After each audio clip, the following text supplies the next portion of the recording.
महिला, आबालवृद्ध, तरुण, विविध धर्म, 18 पगड जाती सर्वांना सामावून घेऊन आणि एकमेकांना माऊली या नावाने संबोधित करत अखंडपणे अविरतपणे चालणारी वारी म्हणजे अगम्य असे न उलगडणारे कोढेच.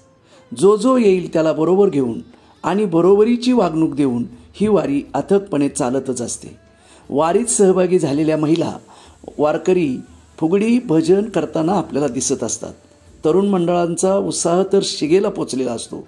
टाळकरी, मृदंगमणी यांचा आवाज आसमंत दणाणून सोडत असतो. वारकरी फुगडी, बैठक, लोटांगण अशा विविध प्रकारे आपला सहभाग दाखवत असतो. जवळपास 20 दिवस सर्वजण भौतिक सुखाचा त्याग करून भक्तिमय झालेल्या वारकऱ्यांना या काळात आपल्या सर्वस्वाचा विसर पडलेला असतो. पांडुरंगमय झालेले असतात सर्वजण.